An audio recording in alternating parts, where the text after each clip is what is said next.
That Darn Cat is a Disney film from 1997. This is directed by Bob Spiers. It's written by S.M. Alexander and L.A.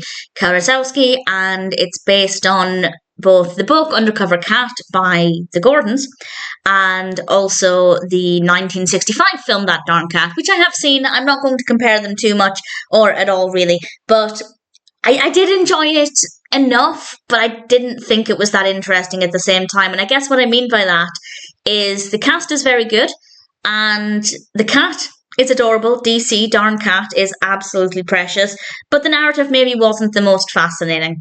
Alongside Elvis the cat as DC, we also have a cast including Christina Ricci, we have Peter Boyle and John Ratzenberger.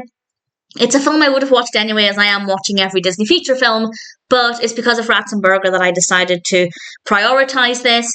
And in general, I guess it's okay. We have a kidnapping at the start of the film, and because of something that is written on DC's collar, DC might be able to help lead the rescue, but this is focusing on a teenager called Patti, played by Christina Ricci, and her role working with the note on DC's collar to try and rectify this situation. And I guess the narrative works well enough, it flows well, the pacing's fine. I just think maybe the events of the narrative are not as exciting as they could be. I found it to be a little slow in places, but because we do have an adorable cat, and Patti is a really likeable protagonist, there was enough there to keep me interested. But let's say I wasn't that bothered about cats, and the cast wasn't that interesting, I am willing to admit that I probably wouldn't have enjoyed it as much. So for me, there are several aspects that make it a decent experience, but judging it purely as a narrative, it's fine. It's nothing amazing, it's nothing special, but it works well enough. Do I recommend it?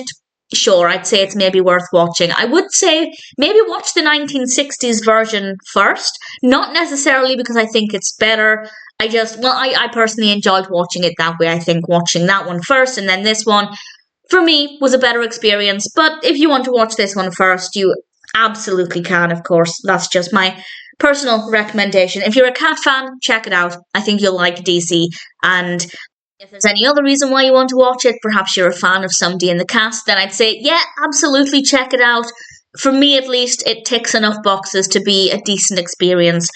If you're just looking for an enjoyable film, you don't really care about cats that much, nobody in the cast is that appealing to you, maybe it's worth watching. It's not the most engaging, so it could be something to put on if you just need some background company, or if you're not in the headspace to focus too much on a really detailed narrative, in which case I think it could be good for that as well. So depending on what you're looking for, That Darn Cat could be a decent experience, and in general, I'm pretty happy to recommend it. I wouldn't watch it a second time, probably not, but as a one-time watch, I thought That Darn Cat was an okay experience.